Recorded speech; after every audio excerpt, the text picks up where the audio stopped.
News, सच जरूरी है। नमस्कार दर्शकों, स्वागत है आपका देश की खबरों में। ब्रेक के बाद आप देख रहे हैं MNS न्यूज टीवी। मैं हूं मीना। तो चलिए डालते हैं आज की बड़ी खबरों।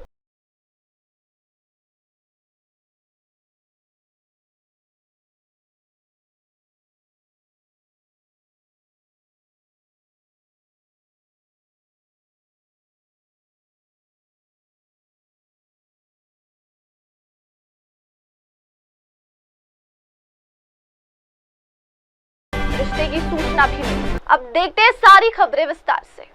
उत्तर प्रदेश की आगरा पुलिस ने जूलर्स की हत्या और लूटकांड के आरोपी को मुठभेड़ में मार गिराया, जबकि उसके भाई को पकड़ने की सूचना है।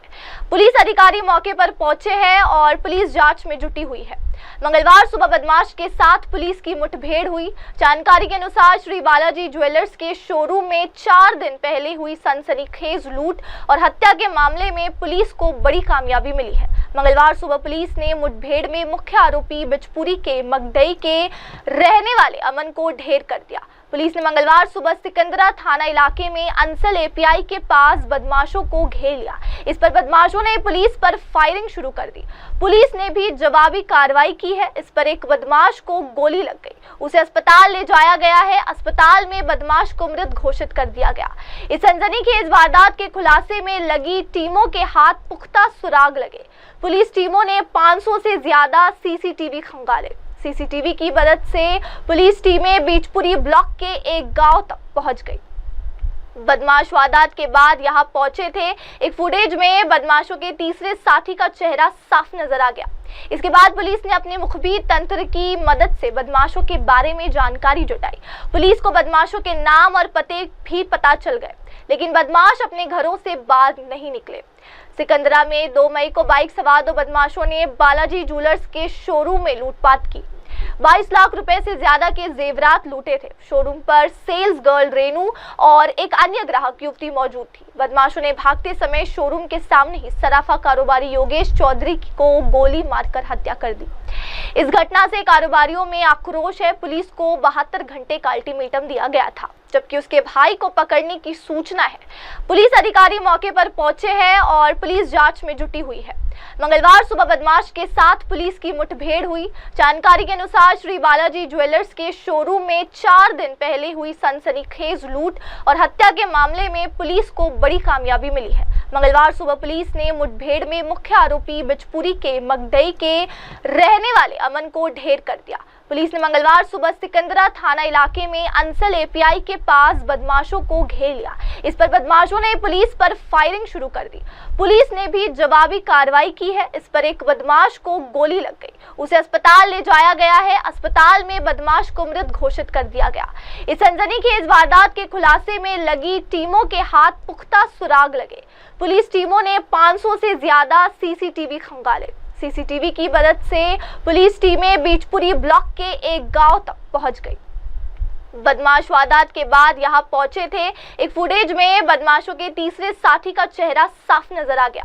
इसके बाद पुलिस ने अपने मुखबिर तंत्र की मदद से बदमाशों के बारे में जानकारी जुटाई। पुलिस को बदमाशों के नाम और पते भी पता चल गए, लेकिन बदमाश अपने घरों से बाहर नहीं निकले।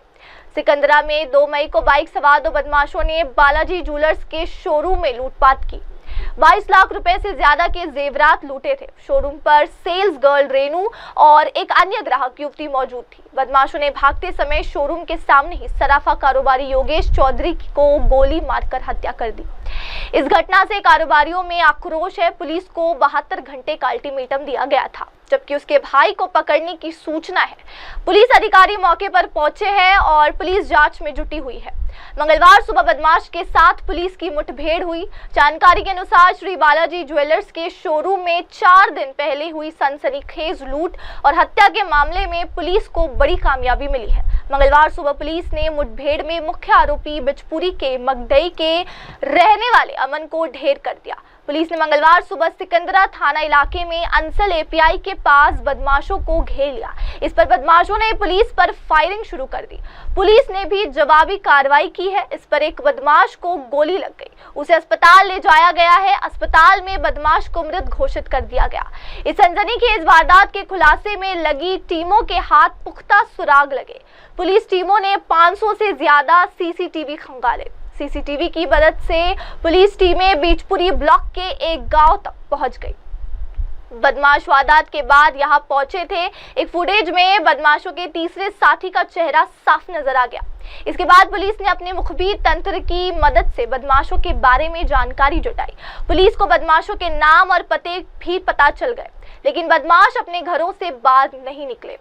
सिकंदरा में 2 मई को बाइक सवार 2 बदमाशों ने बालाजी ज्वेलर्स के शोरूम में लूटपाट की। 22 लाख रुपए से ज्यादा के जेवरात लूटे थे। शोरूम पर सेल्स गर्ल रेनू और एक अन्य ग्राहक युवती मौजूद थी। बदमाशों ने भागते समय शोरूम के सामने ही सराफा कारोबारी योगेश चौधरी को गोली मारकर हत्या कर दी। इस घटना से कारोबारियों में आक्रोश है। पुलिस को 72 घंटे का अल्टीमेटम दिया गया था।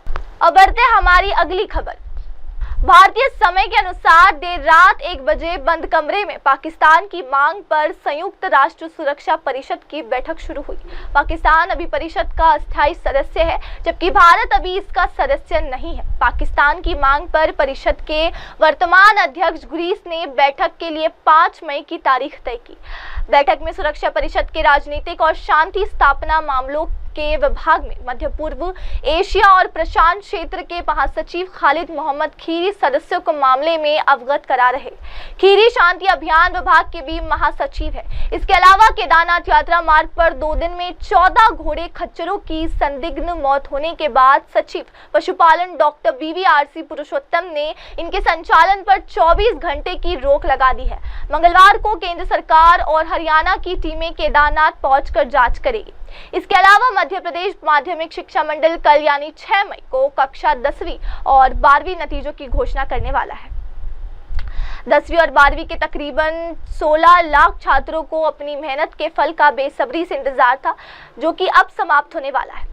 पाकिस्तान अभी परिषद का अस्थायी सदस्य है, जबकि भारत अभी इसका सदस्य नहीं है। पाकिस्तान की मांग पर परिषद के वर्तमान अध्यक्ष ग्रीस ने बैठक के लिए 5 मई की तारीख तय की। बैठक में सुरक्षा परिषद के राजनीतिक और शांति स्थापना मामलों के विभाग में मध्य पूर्व, एशिया और प्रशांत क्षेत्र के महासचिव खालिद मोहम्मद खीरी सदस्यों को मामले में अवगत करा रहे। खीरी शांति अभियान विभाग के भी महासचिव है। इसके अलावा केदारनाथ यात्रा मार्ग पर 2 दिन में 14 घोड़े खच्चरों की संदिग्ध मौत होने के बाद सचिव पशुपालन डॉक्टर BVRC पुरुषोत्तम ने इनके संचालन पर 24 घंटे की रोक लगा दी है। मंगलवार को केंद्र सरकार और हरियाणा की टीमें केदारनाथ पहुंचकर जांच करेगी। इसके अलावा मध्य प्रदेश माध्यमिक शिक्षा मंडल कल यानी 6 मई को कक्षा 10वीं और 12वीं नतीजों की घोषणा करने वाला है। 10वीं और 12वीं के तकरीबन 16 लाख छात्रों को अपनी मेहनत के फल का बेसब्री से इंतजार था, जो कि अब समाप्त होने वाला है। पाकिस्तान अभी परिषद का अस्थायी सदस्य है, जबकि भारत अभी इसका सदस्य नहीं है। पाकिस्तान की मांग पर परिषद के वर्तमान अध्यक्ष ग्रीस ने बैठक के लिए 5 मई की तारीख तय की। बैठक में सुरक्षा परिषद के राजनीतिक और शांति स्थापना मामलों के विभाग में मध्य पूर्व, एशिया और प्रशांत क्षेत्र के महासचिव खालिद मोहम्मद खीरी सदस्यों को मामले में अवगत करा रहे।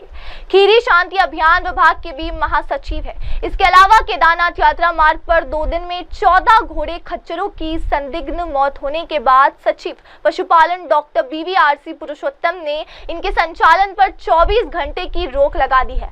मंगलवार को केंद्र सरकार और हरियाणा की टीमें केदारनाथ पहुंचकर जांच करेगी।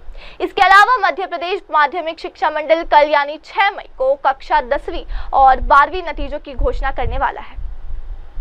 10वीं और 12वीं के तकरीबन 16 लाख छात्रों को अपनी मेहनत के फल का बेसब्री से इंतजार था, जो कि अब समाप्त होने वाला है। अब बढ़ते हैं हमारी अगली खबर के साथ। सुप्रीम कोर्ट ने कहा कि पारदर्शिता बढ़ाने के लिए उसने अपने सभी न्यायाधीशों की संपत्ति का ब्यौरा डाल दिया है। इसके अलावा अब हाई कोर्ट और सुप्रीम कोर्ट में जजों की नियुक्ति की पूरी प्रक्रिया भी अदालत की वेबसाइट पर उपलब्ध है। सुप्रीम कोर्ट की ओर से जारी बयान में कहा गया कि ऐसा जनता की जानकारी को बढ़ाने और उन्हें जागरूक करने के इरादे से किया गया है। सुप्रीम कोर्ट कॉलेजियम की से 9 नवंबर 2022 से 5 मई 2025 तक की अवधि के दौरान हाईकोर्ट के न्यायाधीशों के रूप में नियुक्तियों के लिए स्वीकृत प्रस्तावों को इसमें शामिल किया गया।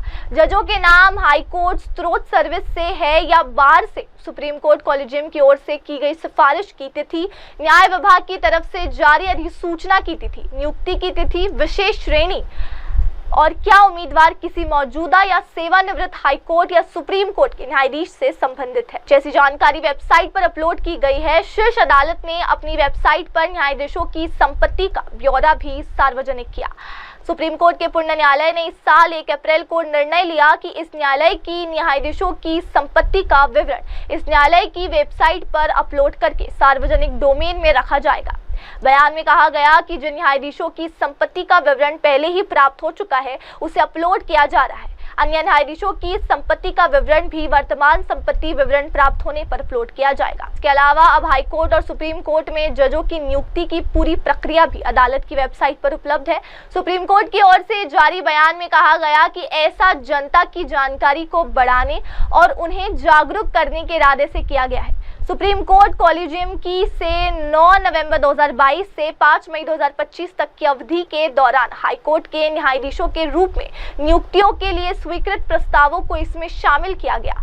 जजों के नाम हाईकोर्ट स्रोत सर्विस से है या बार से सुप्रीम कोर्ट कॉलेजियम की ओर से की गई सिफारिश की तिथि, न्याय विभाग की तरफ से जारी अधिसूचना की तिथि, नियुक्ति की तिथि, विशेष श्रेणी और क्या उम्मीदवार किसी मौजूदा या सेवानिवृत्त हाईकोर्ट या सुप्रीम कोर्ट के न्यायाधीश से संबंधित है जैसी जानकारी वेबसाइट पर अपलोड की गई है। शीर्ष अदालत ने अपनी वेबसाइट पर न्यायाधीशों की संपत्ति का ब्यौरा भी सार्वजनिक किया।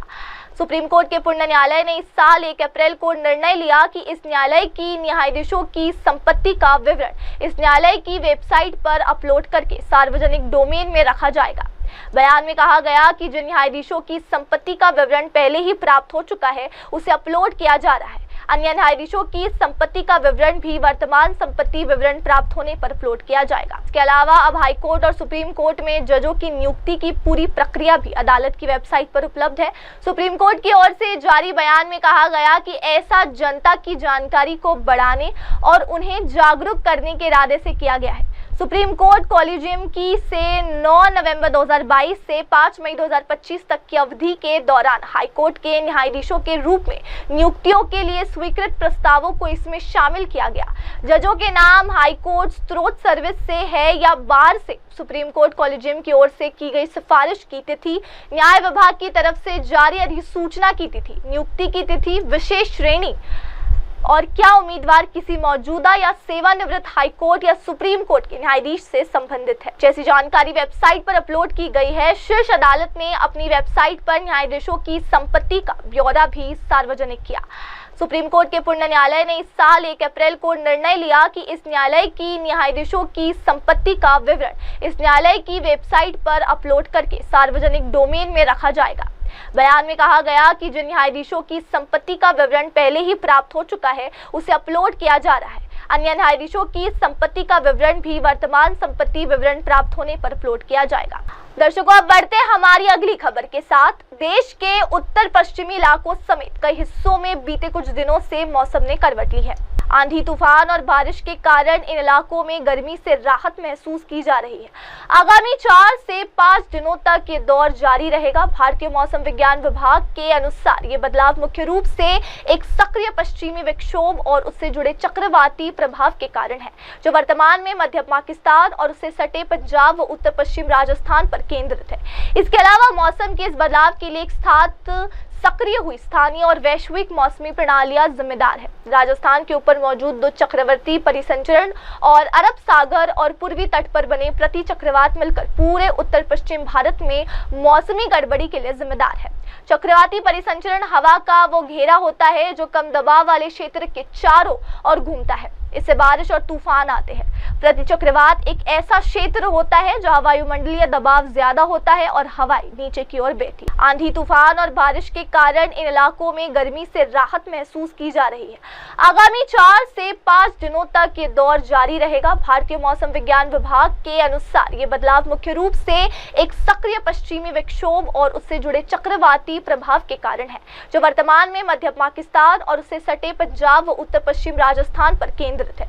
इसके अलावा मौसम के इस बदलाव के लिए एक साथ सक्रिय हुई स्थानीय और वैश्विक मौसमी प्रणालियां जिम्मेदार है। राजस्थान के ऊपर मौजूद 2 चक्रवर्ती परिसंचरण और अरब सागर और पूर्वी तट पर बने प्रति चक्रवात मिलकर पूरे उत्तर पश्चिम भारत में मौसमी गड़बड़ी के लिए जिम्मेदार है। चक्रवाती परिसंचरण हवा का वो घेरा होता है जो कम दबाव वाले क्षेत्र के चारों ओर घूमता है। इससे बारिश और तूफान आते हैं। प्रतिचक्रवात एक ऐसा क्षेत्र होता है जहां वायुमंडलीय दबाव ज्यादा होता है और हवाएं नीचे की ओर बहती है। आंधी, तूफान और बारिश के कारण इन इलाकों में गर्मी से राहत महसूस की जा रही है। आगामी 4 से 5 दिनों तक ये दौर जारी रहेगा। भारतीय मौसम विज्ञान विभाग के अनुसार ये बदलाव मुख्य रूप से एक सक्रिय पश्चिमी विक्षोभ और उससे जुड़े चक्रवाती प्रभाव के कारण है, जो वर्तमान में मध्य पाकिस्तान और उससे सटे पंजाब व उत्तर पश्चिम राजस्थान पर केंद्रित है। इसके अलावा मौसम के इस बदलाव के लिए एक साथ सक्रिय हुई स्थानीय और वैश्विक मौसमी प्रणालियां जिम्मेदार है। राजस्थान के ऊपर मौजूद 2 चक्रवर्ती परिसंचरण और अरब सागर और पूर्वी तट पर बने प्रति चक्रवात मिलकर पूरे उत्तर पश्चिम भारत में मौसमी गड़बड़ी के लिए जिम्मेदार है। चक्रवाती परिसंचरण हवा का वो घेरा होता है जो कम दबाव वाले क्षेत्र के चारों ओर घूमता है। इससे बारिश और तूफान आते हैं। प्रतिचक्रवात एक ऐसा क्षेत्र होता है जहां वायुमंडलीय दबाव ज्यादा होता है और हवाएं नीचे की ओर बहती है। अब डाल दें नजर हमारी अगली खबर पर। पाकिस्तानी सेना अपनी हरकतों से बाज नहीं आ रही। 5 और 6 मई की रात में पाकिस्तानी सेना ने बॉर्डर पर फिर से सीज फायर तोड़ा है। पहलगाम हमले के बाद लगातार 12वें दिन जम्मू कश्मीर में पाकिस्तान ने सीज फायर का उल्लंघन किया। न्यूज एजेंसी एएनआई के अनुसार जम्मू कश्मीर के कुपवाड़ा, बारामूला, पूंछ, राजौरी, मेंढर, नौशेरा, सुंदरबनी और अखनूर के आसपास के इलाकों में नियंत्रण रेखा के पास चौकियों से बिना उकसावे के छोटे हथियारों से गोलीबारी कर दी। भारतीय सेना ने भी उचित तरीके से जवाब दिया। इससे पहले सोमवार को पाकिस्तान ने नियंत्रण रेखा पर भारतीय सेना की अग्रिम चौकियों को निशाना बनाकर गोलीबारी की। सेना ने एक प्रवक्ता ने बताया कि पाकिस्तानी सेना ने कश्मीर के कुपवाड़ा, बारामूला सहित जम्मू संभाग के पूंछ, राजौरी, मेंढर, नौशेरा, सुंदरबनी और अखनूर सेक्टर के सामने एलओसी के उस पार अपनी चौकियों से बिना उकसावे के छोटे हथियारों से फायरिंग की। सुरक्षा बलों ने इसका कड़ा जवाब दिया है। बता दें कि बीते 12 दिनों से पाकिस्तानी सेना ने कुपवाड़ा, बारामूला, उड़ी और अखनूर सहित अन्य सेक्टरों में करीब 40 बार संघर्ष विराम का उल्लंघन किया। इससे जम्मू कश्मीर के सीमावर्ती गांवों में डर का माहौल बना हुआ है। पहलगाम आतंकी हमले के बाद से पाकिस्तान डरा हुआ है। वह भारत की जवाबी कार्रवाई के डर से छटपटा रहा है। पहलगाम में हुए आतंकी हमले को लेकर दोनों देशों के बीच तनाव चरम पर है। आतंकी हमले में 26 नागरिक मारे गए थे। पाकिस्तान का से डर की है कि भारत सर्जिकल और एयर स्ट्राइक से भी खतरनाक ऑपरेशन कर पहलगाम के मासूम लोगों का बदला लेने की तैयारी कर रहा है। 5 और 6 मई की रात में पाकिस्तानी सेना ने बॉर्डर पर फिर से सीज फायर तोड़ा है। पहलगाम हमले के बाद लगातार 12वें दिन जम्मू कश्मीर में पाकिस्तान ने सीज फायर का उल्लंघन किया। न्यूज एजेंसी एएनआई के अनुसार जम्मू कश्मीर के कुपवाड़ा, बारामूला, पूंछ, राजौरी, मेंढर, नौशेरा, सुंदरबनी और अखनूर के आसपास के इलाकों में नियंत्रण रेखा के पास चौकियों से बिना उकसावे के छोटे हथियारों से गोलीबारी कर दी। भारतीय सेना ने भी उचित तरीके से जवाब दिया। इससे पहले सोमवार को पाकिस्तान ने नियंत्रण रेखा पर भारतीय सेना की अग्रिम चौकियों को निशाना बनाकर गोलीबारी की। सेना ने एक प्रवक्ता ने बताया कि पाकिस्तानी सेना ने कश्मीर के कुपवाड़ा, बारामूला सहित जम्मू संभाग के पूंछ, राजौरी, मेंढर, नौशेरा, सुंदरबनी और अखनूर सेक्टर के सामने एलओसी के उस पार अपनी चौकियों से बिना उकसावे के छोटे हथियारों से फायरिंग की। सुरक्षा बलों ने इसका कड़ा जवाब दिया है। बता दें कि बीते 12 दिनों से पाकिस्तानी सेना ने कुपवाड़ा, बारामूला, उड़ी और अखनूर सहित अन्य सेक्टरों में करीब 40 बार संघर्ष विराम का उल्लंघन किया। इससे जम्मू कश्मीर के सीमावर्ती गांवों में डर का माहौल बना हुआ है। पहलगाम आतंकी हमले के बाद से पाकिस्तान डरा हुआ है, वह भारत की जवाबी कार्रवाई के डर से छटपटा रहा है। पहलगाम में हुए आतंकी हमले को लेकर दोनों देशों के बीच तनाव चरम पर है। आतंकी हमले में 26 नागरिक मारे गए थे। पाकिस्तान कसे डर की है कि भारत सर्जिकल और एयर स्ट्राइक से भी खतरनाक ऑपरेशन कर पहलगाम के मासूम लोगों का बदला लेने की तैयारी कर रहा है। 5 और 6 मई की रात में पाकिस्तानी सेना ने बॉर्डर पर फिर से सीज फायर तोड़ा है। पहलगाम हमले के बाद लगातार 12वें दिन जम्मू कश्मीर में पाकिस्तान ने सीज फायर का उल्लंघन किया। न्यूज एजेंसी एएनआई के अनुसार जम्मू कश्मीर के कुपवाड़ा, बारामूला, पूंछ, राजौरी, मेंढर, नौशेरा, सुंदरबनी और अखनूर के आसपास के इलाकों में नियंत्रण रेखा के पास चौकियों से बिना उकसावे के छोटे हथियारों से गोलीबारी कर दी। भारतीय सेना ने भी उचित तरीके से जवाब दिया। इससे पहले सोमवार को पाकिस्तान ने नियंत्रण रेखा पर भारतीय सेना की अग्रिम चौकियों को निशाना बनाकर गोलीबारी की। सेना ने एक प्रवक्ता ने बताया कि पाकिस्तानी सेना ने कश्मीर के कुपवाड़ा, बारामूला सहित जम्मू संभाग के पूंछ, राजौरी, मेंढर, नौशेरा, सुंदरबनी और अखनूर सेक्टर के सामने एलओसी के उस पार अपनी चौकियों से बिना उकसावे के छोटे हथियारों से फायरिंग की। सुरक्षा बलों ने इसका कड़ा जवाब दिया है। बता दें कि बीते 12 दिनों से पाकिस्तानी सेना ने कुपवाड़ा, बारामूला, उड़ी और अखनूर सहित अन्य सेक्टरों में करीब 40 बार संघर्ष विराम का उल्लंघन किया। इससे जम्मू कश्मीर के सीमावर्ती गांवों में डर का माहौल बना हुआ है। पहलगाम आतंकी हमले के बाद से पाकिस्तान डरा हुआ है, वह भारत की जवाबी कार्रवाई के डर से छटपटा रहा है। पहलगाम में हुए आतंकी हमले को लेकर दोनों देशों के बीच तनाव चरम पर है। आतंकी हमले में 26 नागरिक मारे गए थे। पाकिस्तान कसे डर की है कि भारत सर्जिकल और एयर स्ट्राइक से भी खतरनाक ऑपरेशन कर पहलगाम के मासूम लोगों का बदला लेने की तैयारी कर रहा है। दर्शकों, फिलहाल वक्त हो गया है ब्रेक का। ब्रेक के बाद लौटेंगे और जानेंगे दुनिया भर की तमाम खबरें। आप बने रहे हमारे साथ, आगे की खबरें मेरी सहयोगी मयूरी के साथ। तब तक के लिए देखते रहिए मिनट टीवी। नमस्कार। हाय हेलो नमस्कार, मैं हूं पंकज विष्णु और आप देख रहे हैं MNS न्यूज। आप देख रहे हैं MNS न्यूज, सच